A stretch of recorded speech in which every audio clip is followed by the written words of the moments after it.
सोचो, रात के 2 बजे हैं, हाईवे खाली है, इंजन की आवाज के अलावा कुछ सुनाई नहीं दे रहा। आप एक ट्रक चला रहे हो, सामने सिर्फ सड़क है, पीछे सिर्फ अंधेरा, और तभी साइड मिरर में एक परछाई दिखती है। आप रुकते नहीं, क्योंकि आप जानते हो, कुछ रास्ते मदद नहीं मांगते, वो साथ चाहते हैं।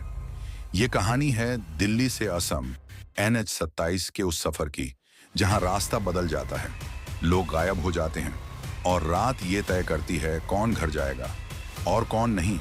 अगर आपको लगता है कि ये सिर्फ एक कहानी है, तो वीडियो पूरा देखना, क्योंकि ये सफर अब शुरू हो चुका है। मैं कोई नया ट्रक ड्राइवर नहीं हूं, 15 साल से स्टीयरिंग पकड़े हुए हूं, लेकिन उस सफर से पहले की रात नींद ने जैसे मुझसे दुश्मनी कर ली थी। घर में माहौल पहले से ही टाइट था। अम्मी की दवा चल रही थी, बीवी का चेहरा उतरा हुआ था, और बेटा स्कूल की फीस को लेकर बार बार पूछ रहा था। मैं चुपचाप चाय पी रहा था, जैसे कुछ सुन ही नहीं रहा हूं। सच ये था कि दिमाग पहले से ही सड़क पर दौड़ रहा था। दिल्ली से असम है इस बार, मैंने धीरे से बोला। बीवी ने एक नजर उठाकर देखा। इतना लंबा रोड, NH-27? मैंने सिर हिलाया। हाँ, लोडिंग हैवी है, रिटर्न जल्दी नहीं होगा। अम्मी ने भगवान का नाम लिया। रात में मत चलाना ज्यादा। मैं झूठी हंसी हंस दिया। ट्रक ड्राइवर को कौन समझाए कि टाइम और रोड हमारी मर्जी से नहीं चलते। सुबह 4 बजे ट्रक स्टार्ट करना था। सामान पहले ही लोड था, इलेक्ट्रिकल गुड्स, कुछ सील्ड कार्टन्स, ऊपर से तिरपाल कसा हुआ। मैंने एक एक चीज चेक की, tyre pressure, diesel tank, brake line, tool box. खलासी मेरा वही पुराना साथी था, रफीक। कम बोलता है, लेकिन आंखें बहुत देखती हैं। भैया, उसने चढ़ते हुए कहा, इस रूट पे रात में थोड़ा संभल के। मैंने हंस के टाल दिया। अरे डरपोक, दिल्ली असम कोई नई रोड थोड़ी है। दिल्ली बॉर्डर से निकलते ही पहली पुलिस चेकिंग मिली। SI ने डॉक्यूमेंट्स मांगे, RC, permit, insurance, e-way bill. मैंने फाइल आगे बढ़ाई। वो एक एक कागज ऐसे देख रहा था जैसे कोई गलती निकालने के लिए ही पैदा हुआ हो। कहाँ जाना है? असम, गुवाहाटी साइड। खलासी? हाँ साहब। सब ठीक था, फिर भी उसने ट्रक के पीछे झांक कर देखा। उसकी नजर कुछ सेकंड ज्यादा देर तक अटकी रही। क्यों? आज तक समझ नहीं आया। छूटते ही मैंने गाड़ी बढ़ा दी। सुबह की हल्की ठंड, सड़क पर कम ट्रैफिक और इंजन की स्टेडी आवाज, यही जिंदगी है हमारी। दोपहर तक हम यूपी क्रॉस कर चुके थे। एक पुराने टी ढाबा पर रुके। रफीक ने चाय ली। मैं बाहर खड़ा ट्रक देख रहा था। अचानक ढाबा वाला बोला, रात में इधर से मत जाना बाबू। मैंने पलट कर देखा। क्यों? वो चुप हो गया। बस, रोड ठीक नहीं है। ऐसे जवाब मुझे पसंद नहीं। मैंने पैसे दिए और चल दिए। शाम ढलते ढलते आसमान अजीब सा हो गया। NH-27 पर ट्रैफिक कम होता जा रहा था। मोबाइल नेटवर्क वीक दिखा रहा था। रफीक ने रेडियो ऑन किया। स्टैटिक नॉइज, फिर अचानक बंद। सिग्नल गया, उसने कहा। मैंने स्पीड कम की, और तभी रोड के किनारे मुझे कुछ दिखा। शायद कोई खड़ा था, या शायद नहीं। मैंने ब्लिंक किया, कुछ नहीं था। रफीक, मैंने बोला, तूने कुछ देखा? वो कुछ सेकंड चुप रहा, फिर बोला, हाँ भैया, लेकिन बोलूं तो आप हंसोगे। मैंने स्टीयरिंग कस कर पकड़ी। दिल्ली से असम का ये सफर अब शुरू हुआ था। रात अचानक नहीं आती, वो धीरे धीरे सड़क पर उतरती है, जैसे किसी ने ऊपर से अंधेरा टपकाना शुरू कर दिया हो। मैंने हेडलाइट्स तेज कर दी। NH-27 सीधी थी, लेकिन अब सड़क वैसी महसूस नहीं हो रही थी जैसी दिन में थी। पेड़ ज्यादा पास लग रहे थे, जैसे दोनों तरफ से झुककर रोड को संकरा कर रहे हों। रफीक चुप था, बहुत ज्यादा चुप। अरे, मैंने कहा, रेडियो फिर ट्राई कर। उसने नॉब घुमाया, फिर वही खर्र खर्र, और एक पल के लिए लगा जैसे किसी ने सांस ली हो। अगले ही सेकंड रेडियो डेड। भैया, रफीक ने धीरे से कहा, ये एरिया ठीक नहीं लग रहा। मैं कुछ बोलने ही वाला था कि सामने रोड पर अचानक ब्रेक्स लगाने पड़े। एक आदमी, नहीं, आदमी जैसा कुछ, वो बिल्कुल बीच रोड पर खड़ा था। मैंने हॉर्न दबाया, तेज, लगातार। वो हिला नहीं। हेडलाइट की रोशनी उसके ऊपर पड़ी तो दिल एक झटका खा गया। कपड़े मैले थे, जैसे महीनों से बदले न हों। चेहरा नीचे झुका हुआ। हट! मैंने शीशा थोड़ा खोलकर चिल्लाया।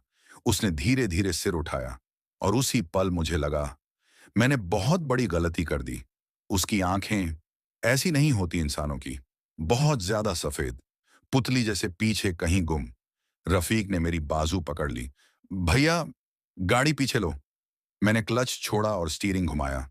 ट्रक जैसे किसी भारी चीज से जूझ रहा हो। और जब मैंने दोबारा सामने देखा, वो गायब था। पूरी रोड खाली। मेरे हाथ कांप रहे थे। मैंने गाड़ी आगे बढ़ा दी। तूने देखा था ना? मैंने पूछा। रफीक ने सिर हिलाया। हाँ, और उसने शैडो नहीं डाली। ये सुनते ही मेरे शरीर में सिहरन दौड़ गई। हम बिना रुके चलते रहे। करीब 20 मिनट बाद एक छोटा सा ढाबा दिखा। पीली सी लाइट, जैसे किसी ने जानबूझकर कम रखी हो। मैंने ट्रक रोक दिया। चल, चाय पीते हैं। ढाबा पर एक बूढ़ा बैठा था। आंखें लाल, चेहरा झुर्रियों से भरा। उसने हमें ऊपर से नीचे तक देखा। फिर बोला, रात में अकेले मत चला करो। मैंने चाय का ग्लास पकड़ा। अकेले नहीं हैं। वो हंसा नहीं, बस बोला, ये रोड साथ पसंद नहीं करती। रफीक ने फुसफुसाकर कहा, भैया चलें? मैंने पैसे दिए और निकलने लगा। तभी बूढ़े ने पीछे से कहा, जो दिखे उसके लिए मत रुकना। मैं पलटा। क्या मतलब? वो अब ढाबा के अंदर नहीं था। मैंने झट से ट्रक स्टार्ट किया। कुछ किलोमीटर आगे जाते ही फॉग आना शुरू हो गया। इतनी घनी कि हेडलाइट भी बेकार लगने लगी। स्पीड 30 से ऊपर नहीं जा पा रही थी। तभी ट्रक के पीछे से थक, थक, थक, जैसे कोई कंटेनर पर हाथ मार रहा हो। रफीक का चेहरा सफेद पड़ गया। भैया, पीछे कोई है? मैंने मिरर देखा। कुछ नहीं। थक, थक, थक। अब आवाज साफ थी। कोई ब्रांच होगी, मैंने खुद को समझाया। तभी कंटेनर के ऊपर कुछ खिसकने की आवाज आई, जैसे कोई रेंग रहा हो। रफीक, मेरी आवाज भर्रा गई। चुप रह। ट्रक की छत पर कुछ चल रहा था। फिर अचानक धड़ाम, पूरा ट्रक हिल गया। मैंने इंस्टिंक्ट में एक्सेलरेटर दबा दिया। इंजन चीख उठा और उसी पल साइड मिरर में मुझे कुछ दिखा। एक चेहरा, बहुत पास, इतना पास कि शीशा भर गया। मैंने जोर से स्टीयरिंग मोड़ा। ट्रक लड़खड़ाया लेकिन संभल गया। जब दोबारा देखा, मिरर खाली था। हम दोनों पसीने में डूबे थे। रफीक बुदबुदाया, भैया, कसम से ये इंसान नहीं था। मैंने कुछ नहीं कहा, क्योंकि मैं जानता था वो सच बोल रहा है और ये सिर्फ शुरुआत थी। रात अब पूरी तरह हमारे ऊपर बैठ चुकी थी। फॉग थोड़ा कम हुआ था, लेकिन हवा भारी लग रही थी, जैसे सांस लेते वक्त कुछ अटक रहा हो। NH-27 का वो हिस्सा ऐसा था जहां रोड सीधी होने के बाद भी स्टीयरिंग अपने आप खिंचती महसूस होती है। मैंने स्पीड स्टेडी रखी। रफीक बार बार पीछे देख रहा था। कुछ दिख रहा है? मैंने पूछा। उसने धीरे से कहा, नहीं, लेकिन लग रहा है जैसे कोई है। ये लग रहा है शब्द ट्रक ड्राइवर को सबसे ज्यादा डराता है, क्योंकि कई बार जो लगता है वही सच निकलता है। कुछ दूर आगे एक पुलिस चेकपोस्ट दिखा, या यूं कहूं, जो कभी पुलिस चेकपोस्ट रहा होगा। टूटी हुई बैरिकेड, एक तरफ झुका हुआ बोर्ड, पुलिस चेकिंग अक्षर आधे मिट चुके थे। मैंने इंस्टिंक्ट में ब्रेक दबाया। रुको मत, रफीक ने तुरंत कहा। यहां कोई नहीं है। लेकिन आदत, सालों की आदत। मैंने ट्रक स्लो किया। चारों तरफ सन्नाटा, ना लाइट, ना आवाज। हेलो, मैंने हल्की आवाज में बोला। तभी बूथ के अंदर से किसी के चलने की आवाज आई। कदम, बहुत हल्के। एक सिपाही बाहर आया। यूनिफॉर्म पुरानी थी, रंग अजीब सा फीका। डॉक्यूमेंट्स, उसने कहा। आवाज बहुत सपाट। मैंने फाइल आगे बढ़ाई। उसने हाथ बढ़ाया और वहीं मैं रुक गया। उसका हाथ ठंडा नहीं था, हड्डी जैसा सख्त। रफीक ने मेरी तरफ देखा। उसकी आंखें फैल चुकी थीं। सिपाही ने कागज पलटे, बहुत धीरे धीरे। रूट गलत है, उसने कहा। मैंने निगल कर पूछा, NH-27 ही है ना? उसने सिर उठाया और पहली बार उसकी आंखें दिखीं। वो आंखें देखकर मेरे पैरों से जान निकल गई। कोई चमक नहीं, कोई रिफ्लेक्शन नहीं। सीधे मत जाना, उसने कहा। मुड़ जाना। किधर? रफीक ने पूछा। सिपाही ने अंधेरे की तरफ इशारा किया, जहां कोई रोड नहीं दिख रही थी। मैंने फाइल झट से खींच ली। हम मेन रोड से ही जाएंगे। उसने कुछ नहीं कहा, बस हमें घूरता रहा। मैंने एक्सेलरेटर दबा दिया। ट्रक जैसे ही आगे बढ़ा, साइड मिरर में देखा। चेकपोस्ट गायब था। ना बूथ, ना बैरिकेड, ना बोर्ड। रफीक ने अल्लाह का नाम लिया। भैया, वो रियल नहीं था। मैंने जवाब नहीं दिया। हाथ कांप रहे थे। कुछ किलोमीटर बाद रोड अचानक बहुत खराब हो गई। पोटाल्स, अनइवन सरफेस। ये NH-27 नहीं हो सकती थी। GPS देखा। स्क्रीन घूम रही थी। No signal. और तभी सड़क के दोनों तरफ जंगल गहरा होने लगा। पेड़ इतने पास कि ब्रांचेस ट्रक को छूने लगी। एक मोड़ पर मैंने ब्रेक मारी। सामने रोड पर कुछ पड़ा था। कपड़ा या इंसान? हेडलाइट की रोशनी पड़ी तो साफ दिखा। एक आदमी लेटा था, पीठ हमारी तरफ। रफीक ने तुरंत कहा, मत रुकना। लेकिन आदमी ने हाथ हिलाया, बहुत धीरे। हेल्प! आवाज आई। मेरे दिल और दिमाग में लड़ाई शुरू हो गई। इंसानियत बनाम डर। मैंने क्लच दबाए रखा। ट्रक रुका नहीं, लेकिन स्लो हो गया। और तभी आदमी ने गर्दन मोड़ी। उसका चेहरा नहीं था, बस एक काला गड्ढा। रफीक चीख पड़ा, भैया मत देखो। मैंने पूरा जोर लगाया और ट्रक आगे झोंक दिया। रियर मिरर में देखा, वो आदमी खड़ा था, सीधा, और मुस्कुरा रहा था, बिना चेहरे के। ट्रक तेज दौड़ रहा था, लेकिन फीलिंग ये थी कि हम कहीं नहीं जा रहे, जैसे रोड एक लूप में फंसा रही हो। मैंने खुद से कहा, बस निकलना है, किसी से बात नहीं करनी, किसी के लिए रुकना नहीं। लेकिन NH-27 आज हमारी बात मानने के मूड में नहीं थी। अब मुझे समय का अंदाजा नहीं था। घड़ी देखी तो सुइयां चल रही थीं, लेकिन दिमाग मानने को तैयार नहीं था कि हम आगे बढ़ रहे हैं। जंगल और घना हो गया था। NH-27 कहीं पीछे छूट चुकी थी, या शायद हम ही उससे काट दिए गए थे। ट्रक की आवाज अब अलग लग रही थी। इंजन स्मूथ नहीं था, जैसे किसी को पसंद नहीं आ रहा हो कि हम यहां हैं। रफीक ने धीरे से कहा, भैया डीजल कम दिखा रहा है। मैंने झट से मीटर देखा। यह पॉसिबल नहीं था। कुछ घंटे पहले ही तो टैंक फुल कराया था। गलत रीडिंग होगी, मैंने खुद को समझाया। लेकिन सच ये था, मुझे भी वही डर लग रहा था जो उसे। एक जगह रोड थोड़ी खुली। मैंने ट्रक साइड में लगाया। चारों तरफ सन्नाटा, इतना गहरा कि अपनी सांसें भी आवाज करने लगीं। मैं नीचे उतरा। टायर्स ठीक थे, लीक नहीं था। तभी ट्रक के अंदर से आवाज आई। रेडियो अपने आप ऑन हो गया। भैया! रफीक की आवाज कांप रही थी। मैंने टच नहीं किया। रेडियो से आवाज निकल रही थी, लेकिन कोई गाना नहीं, कोई न्यूज नहीं। बस धीमी धीमी फुसफुसाहट, जैसे कई लोग एक साथ कुछ बोल रहे हों। मैंने तुरंत रेडियो बंद किया। गाड़ी में बैठ, मैंने कहा। जैसे ही डोर बंद किया, इंजन अपने आप रिव हो गया। मैंने ब्रेक दबाया। ट्रक आगे झटका मारने लगा। ये क्या कर रहा है? रफीक चिल्लाया।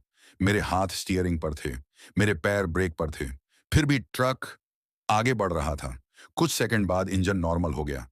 मैं पसीने से भीग चुका था। अब सुन, मैंने रफीक से कहा, जो भी हो, आंखें सामने रख, पीछे नहीं देखेगा। उसने सिर हिला दिया। आगे रोड और नैरो हो गई। ट्री ब्रांचेस वाइंडशील्ड को खरोंचने लगीं। तभी हेडलाइट्स में कुछ चमका। रोड के बीच एक ट्रक खड़ा था, पुराना, जंग लगा हुआ। कैबिन के शीशे टूटे थे। मैंने स्पीड कम की। रुको मत, रफीक ने फिर कहा। लेकिन सामने से कोई उतर रहा था, एक आदमी। Truck driver. उसने हाथ उठाया। भाई मदद चाहिए। आवाज बिल्कुल नॉर्मल थी। मैंने विंडो नहीं खोली। क्या हुआ? ट्रक बंद हो गया, उसने कहा। बस थोड़ी देर। उसकी बात पूरी होने से पहले ही उसके पीछे से दूसरा आदमी निकला, फिर तीसरा। सबके चेहरे अलग, लेकिन आंखें एक जैसी, बिल्कुल खाली। रफीक ने धीरे से कहा, ये वही हैं। मैंने गियर बदला। ट्रक जैसे ही आगे बढ़ा, उन सब ने एक साथ मुस्कुराया, और उसी पल हमारे ट्रक की हेडलाइट्स बंद हो गईं। पूरा अंधेरा। मैंने हॉर्न दबाया। कुछ नहीं। इंजन चल रहा था, लेकिन हम ब्लाइंड थे। अचानक सामने से तेज रोशनी आई। हेडलाइट्स वापस आ गईं, और वो ट्रक गायब। रोड फिर से खाली। मैंने बिना रुके गाड़ी दौड़ाई। मेरे दिमाग में बस एक बात घूम रही थी, ये लोग हमें रोकना क्यों चाहते हैं? रफीक ने टूटती आवाज में कहा, भैया अगर सुबह नहीं हुई ना। मैंने उसकी बात काट दी। होगी, और हम निकलेंगे। लेकिन अंदर कहीं मुझे भी भरोसा नहीं था। जंगल खत्म होने का नाम नहीं ले रहा था। और दूर, कहीं बहुत दूर, मुझे किसी के हंसने की आवाज सुनाई दी। रोड के अंदर से। हंसी की वो आवाज कानों से नहीं जा रही थी, जैसे जंगल ने ही मुंह खोलकर ठहाका लगाया हो। मैंने स्पीड बढ़ाई, लेकिन रोड अब पहले जैसी नहीं रही। ऐसा लग रहा था जैसे ट्रक किसी सॉफ्ट मिट्टी पर चल रहा हो, जबकि सामने साफ एसफॉल्ट दिख रहा था। फ्यूल मीटर अब साफ डेंजर लाइन पर था। भैया ये पॉसिबल नहीं है, रफीक बोला। इतना डीजल तो खर्च ही नहीं हुआ। मैं जानता था, लेकिन मीटर झूठ नहीं बोलता, या शायद आज बोल रहा था। कुछ दूर आगे एक साइन बोर्ड दिखा, पेट्रोल पंप। 2 किलोमीटर दिल को थोड़ी राहत मिली। देखा, मैंने कहा, सब नॉर्मल है। लेकिन जैसे जैसे आगे बढ़े, वो 2 किलोमीटर कभी खत्म ही नहीं हुआ। 2 किलोमीटर, फिर वही बोर्ड, फिर वही दूरी। रफीक ने गिनती छोड़ दी। भैया, उसने धीरे से कहा, हम घूम रहे हैं। मेरे मुंह से जवाब नहीं निकला। अचानक इंजन ने झटका दिया। एक बार, फिर दूसरी बार। ट्रक स्लो हो गया। नहीं, अभी नहीं। मैंने स्टीयरिंग थपथपाई। बस थोड़ा और। इंजन बंद हो गया। पूरी रोड के बीच साइलेंस इतना गहरा कि दिल की धड़कन सुनाई देने लगी। उतरना मत, मैंने तुरंत कहा। लेकिन उसी पल कैबिन के बाहर फुटस्टेप्स सुनाई दिए। एक, दो, कई। कोई बोल नहीं रहा था, बस चलते कदम। और फिर किसी ने कैबिन के दरवाजे पर नॉक किया। थक, थक। भैया, आवाज आई। मेरी सांस अटक गई। वो आवाज मेरे बेटे जैसी थी। रफीक ने मेरी तरफ देखा। उसकी आंखों में आंसू थे। दरवाजा मत खोलना, उसने कहा। ये वो नहीं है। बाहर फिर आवाज आई। पापा, खोलो। मेरे हाथ कांप रहे थे। दिमाग चीख रहा था, मत खोल। मैंने आंखें बंद कर ली। नॉक तेज हो गया। ठक ठक ठक। फिर अचानक सब बंद। कोई आवाज नहीं। मैंने धीरे से आंखें खोली। कैबिन के बाहर कोई नहीं। इंजन अपने आप स्टार्ट हो गया। मैंने बिना सोचे गियर डाला और ट्रक दौड़ा दिया। मिरर में देखा। रोड के बीच कई लोग खड़े थे। सब हमें देख रहे थे और सबके मुंह से एक साथ आवाज निकली, मत जाओ। मैंने हॉर्न दबाया, आंखें सामने जमाए रखी। कुछ किलोमीटर बाद जंगल थोड़ा खुला। आसमान हल्का सा नीला होने लगा। सुबह या इल्यूजन? रफीक ने राहत की सांस ली। भैया, लाइट आ रही है। लेकिन तभी मेरे नाम की आवाज आई, बिल्कुल पास से। मैंने ब्रेक मार दी। मैंने किसी को अपना नाम नहीं बताया था, सिवाय उस बूढ़े ढाबा वाले के। और वो इधर कैसे हो सकता था? मेरे नाम की वो आवाज दिल के अंदर तक उतर गई थी। मैंने ब्रेक मारी, फिर खुद पर गुस्सा आया। नहीं रुकना, मैंने खुद से कहा। किसी हालत में नहीं। रफीक ने भी कुछ नहीं कहा। शायद वो भी समझ गया था। रुकना मतलब फंसना। ट्रक आगे बढ़ता रहा। आसमान में हल्की सी रोशनी थी, लेकिन सूरज नहीं था। ना रात, ना सुबह। बीच की कोई अजीब हालत। कुछ दूर आगे रोड अचानक टूटी हुई दिखी। मैंने स्पीड कम की। एक पुल, या जो कभी पुल रहा होगा, बीच से टूटा हुआ। किनारों पर जली हुई गार्ड रेल। नीचे गहरी खाई। मैंने ट्रक रोक दिया। यहीं से जाना है, रफीक बोला। जीपीएस भी यही दिखा रहा है। मैंने जीपीएस देखा। स्क्रीन पर रोड सीधी थी, लेकिन सामने कुछ और ही था। पुल के पास एक पुलिस जीप खड़ी थी, पुरानी, धूल जमी हुई। एक आदमी पास खड़ा था, हेलमेट हाथ में।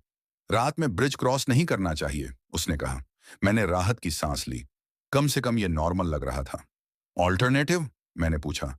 उसने नीचे खाई की तरफ देखा। जो गया वो गया। उसकी बात सुनकर रफीक सिहर गया। मैंने ध्यान से देखा। पुल के नीचे ट्रक के टुकड़े पड़े थे। टायर, चेसिस, कंटेनर के हिस्से। Accident side. ये कब हुआ? मैंने पूछा। वो आदमी मुस्कुराया। हर रात मेरे पैरों के नीचे से जमीन खिसक गई। हर रात? रफीक की आवाज कांप गई। वो आदमी हेलमेट पहनने लगा। जो नहीं रुकता वही बचता है। और अगली ही पल वो जीप समेत गायब था। ना आदमी, ना जीप, सिर्फ टूटा पुल। मेरे दिमाग में एक ही सवाल था। अगर पुल टूटा है तो हम अब तक कैसे पहुंचे? पीछे देखा। रोड धुंध में गुम। ऐसा लग रहा था जैसे पीछे कुछ है, लेकिन दिखाई नहीं दे रहा। मैंने गाड़ी आगे बढ़ाई। भैया, रफीक चिल्लाया। पुल! ट्रक के आगे के टायर जैसे ही पुल पर आए, पूरा स्ट्रक्चर कांप गया। लकड़ी और लोहे की चरमराहट, नीचे से हवा की सीटी। मैंने क्लच स्टेडी रखा। ना ज्यादा स्पीड, ना ब्रेक।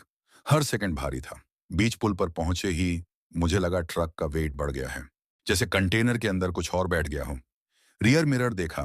कंटेनर का टार्प हल्का हल्का हिल रहा था। अंदर से आवाज आई, सांसों की। रफीक ने आंखें बंद कर ली। भैया, कुछ मत देखना। मैंने सामने देखा, बस सामने। और फिर पुल खत्म। ट्रक सुरक्षित बाहर निकल आया। मैंने ब्रेक लगाई। हम दोनों कुछ सेकंड तक बोले नहीं। फिर रफीक बोला, भैया, कंटेनर में कोई नहीं होना चाहिए। मैंने उतरकर लॉक चेक किया। सील इंटैक्ट था। कोई रास्ता नहीं। लेकिन जब कैबिन में वापस आया, मुझे सीट पर कुछ दिखा। एक पुरानी पुलिस कैप। धूल भरी, वही हेलमेट वाला आदमी कभी अंदर आया ही नहीं था। तो ये कैप यहां कैसे? मैंने उसे उठाकर डैशबोर्ड पर रखा और तभी आसमान पूरी तरह साफ हो गया। सूरज निकल आया, रोड नॉर्मल लगने लगी। NH-27 का साइनेज दिखा। रफीक ने राहत की सांस ली। खत्म हुआ? मैंने जवाब नहीं दिया, क्योंकि मैंने मिरर में देखा था, पुल अब भी वहीं था और उस पर कोई खड़ा था, हमें जाते हुए देख रहा था। सूरज निकला हुआ था, लेकिन उसकी रोशनी में गर्माहट नहीं थी। ऐसी लग रही थी जैसे किसी ने सिर्फ लाइट ऑन कर दी हो, हीट नहीं। रोड अब बिल्कुल नॉर्मल दिख रही थी। NH-27 का proper sign board, white markings, दूर दूर तक चलती गाड़ियां। लेकिन मेरे अंदर कुछ टूट चुका था। भैया, रफीक ने धीरे से कहा, अगर सब नॉर्मल है तो किसी से पूछ लेते हैं। मैंने सिर हिलाया। पहली बार यह आइडिया गलत नहीं लगा। कुछ किलोमीटर बाद एक छोटा सा ढाबा दिखा। दिन की रोशनी में बिल्कुल आम। 2-3 ट्रक खड़े थे। लोग चाय पी रहे थे। मैंने ट्रक रोका। जैसे ही नीचे उतरा, पैर कांप रहे थे। ये डर नहीं था, ये एग्जॉस्शन था। ढाबे वाले ने हमें देखा, फिर अचानक उसका चेहरा सीरियस हो गया। किधर से आ रहे हो? उसने पूछा। उधर से। मैंने पीछे की रोड की तरफ इशारा किया। उसने चाय का केटल नीचे रख दिया। कितने बजे? मैंने घड़ी देखी। सुबह 7:10। वो आदमी पीछे हटा। नाम क्या है? मैंने बताया। उसने पास बैठे एक बूढ़े को बुलाया। ये वही रोड है। बूढ़े ने हमें ऊपर से नीचे देखा, फिर बोला, तुम लोग रुके नहीं? मैंने कहा, किसके लिए? उसने मेरी आंखों में देखते हुए कहा, जो बुलाते हैं उनके लिए। मेरी रीढ़ में सिहरन दौड़ गई। रात में इधर से कोई नहीं निकलता, ढाबे वाला बोला। जो निकलते हैं वो सुबह नहीं देखते। रफीक की आवाज कांप गई।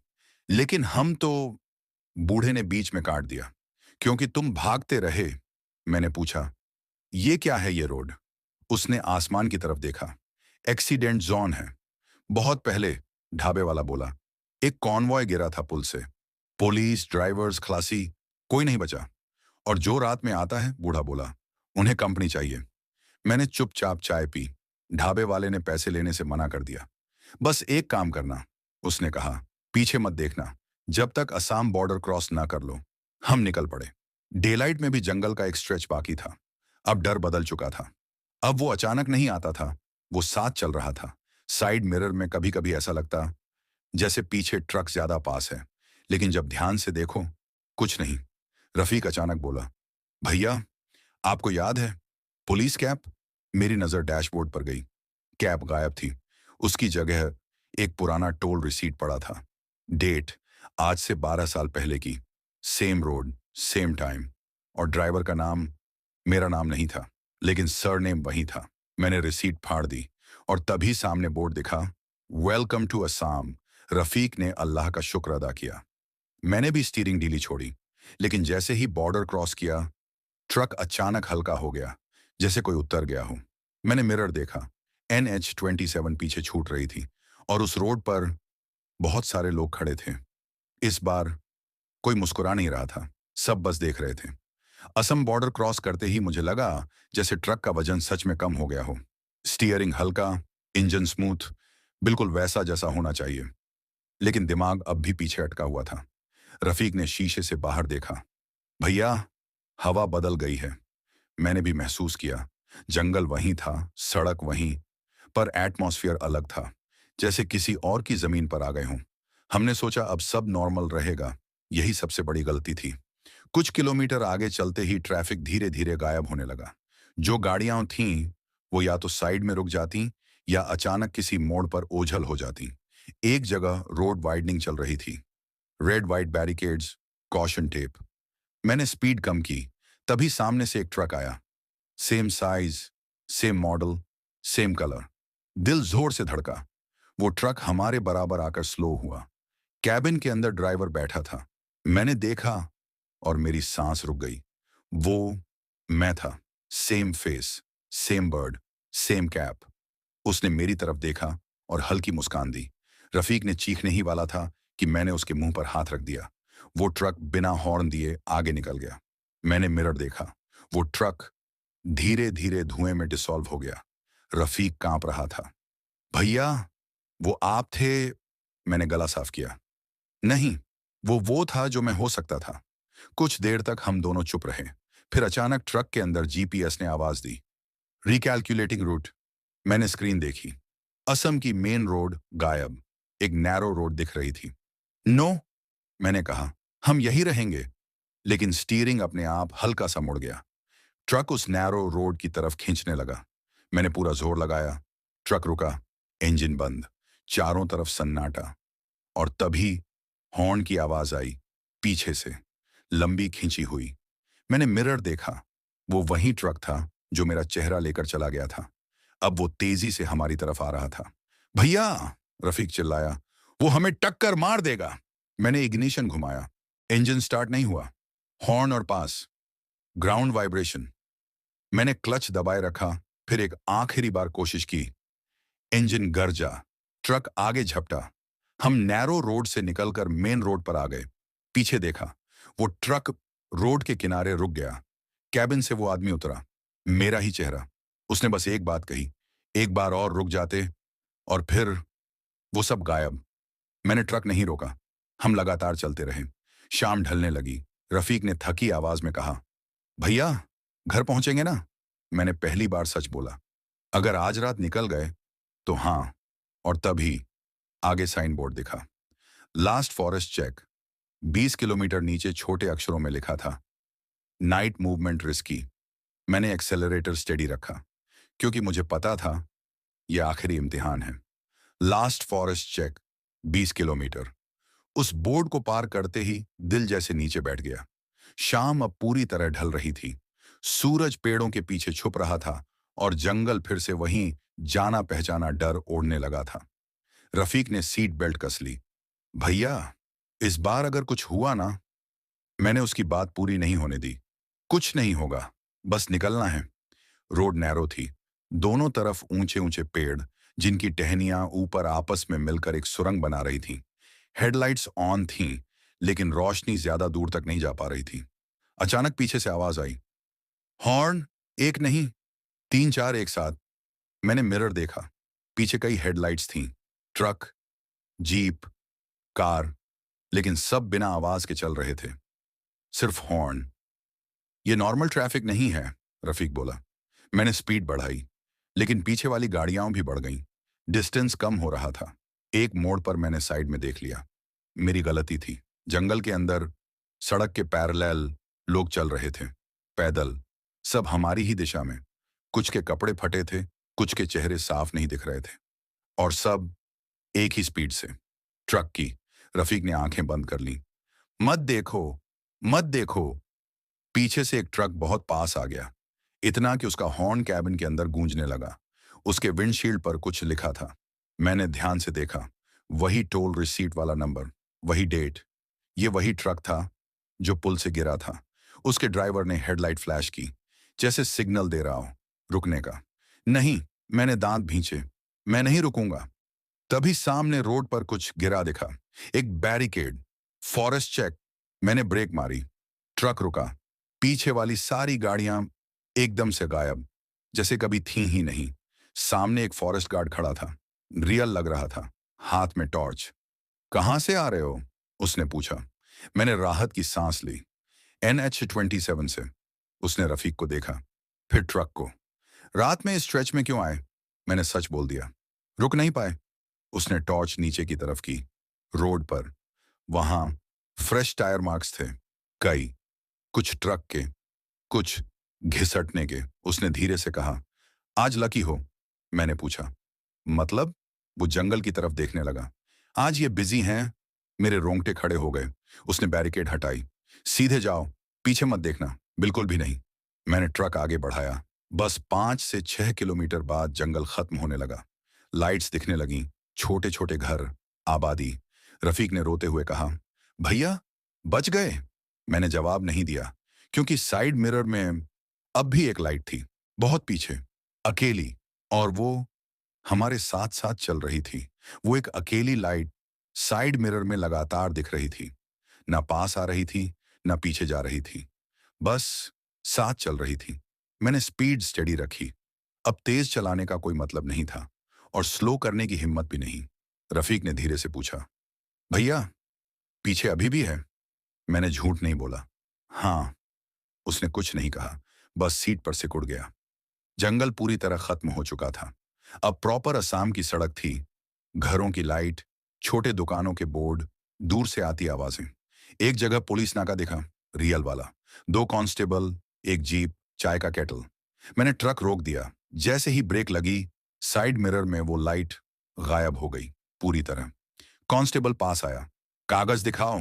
मैंने डॉक्यूमेंट्स दिए। उसने रूटीन चेकिंग की। फिर अचानक बोला, तुम लोग देर से आए हो? मैंने पूछा, क्यों? उसने कैजुअली कहा, आज NH 27 वाले साइड से 2 ट्रक मिसिंग की सूचना है। मेरे हाथ ठंडे पड़ गए। कब? रफीक ने पूछा। कल रात, कांस्टेबल बोला। फॉरेस्ट स्ट्रेच से। मैंने कुछ नहीं कहा। चेकिंग पूरी हुई। उसने जाने का इशारा किया। ट्रक स्टार्ट किया। अब कोई डर नहीं था, बस थकान। सुबह होते होते हम डिलीवरी पॉइंट पहुंच गए। वेयरहाउस खुल चुका था। सुपरवाइजर ने सामान चेक किया। Seal intact. लकी हो, उसने हंसकर कहा। इस रूट पे डिलेज कॉमन हैं। मैंने भी हल्की मुस्कान दी, लेकिन अंदर से कुछ भी हल्का नहीं था। काम खत्म कर हम रिटर्न जर्नी में बिना रुके चलते रहे। इस बार दिन में NH 27 फिर मिली, लेकिन वो रोड अब बस रोड थी। ना आवाज, ना साया, ना बुलावा। 3 दिन बाद घर, दरवाजा खुला। बीवी की आंखों में राहत थी। बेटा लिपट गया। अम्मी ने सिर पर हाथ रखा। देर हो गई, मैंने बस इतना कहा। हाँ। उस रात पहली बार चैन की नींद आई। लेकिन कुछ हफ्तों बाद ट्रक साफ करते वक्त डैशबोर्ड के नीचे एक पुराना टोल रिसीट मिला। सेम डेट, सेम टाइम, और नीचे लिखा था 1 क्रॉस्ड। मैंने उसे जला दिया। आज भी NH 27 पर ट्रक चलाता हूं, लेकिन एक रूल बना लिया है। रात में अगर कोई बुलाए, नाम लेकर भी, तो भी मैं नहीं रुकता, क्योंकि कुछ रास्ते घर जाने के लिए नहीं होते, बल्कि ये देखने के लिए होते हैं कि कौन वापस लौट सकता है। तो दोस्तों, ये था दिल्ली से असम NH 27 का वो सफर, जो सिर्फ सड़क नहीं था, एक इम्तिहान था। अगर आपको लगा कि ये सिर्फ कहानी है, तो अगली बार रात में हाईवे पर चलते वक्त जरा साइड मिरर जरूर देखना, क्योंकि कुछ रास्ते सिर्फ मंजिल तक नहीं ले जाते। कुछ रास्ते ये भी देखते हैं कि आप वापस लौटने लायक हो या नहीं। अगर वीडियो पसंद आई हो तो लाइक जरूर करना, चैनल सब्सक्राइब करना, और कमेंट में बताना, क्या आप ऐसे रूट पर रात में ड्राइव कर पाओगे? और हाँ, अगली कहानी और भी ज्यादा डरावनी होने वाली है। तब तक याद रखना, अगर रात में कोई नाम लेकर बुलाए, तो भी मत रुकना।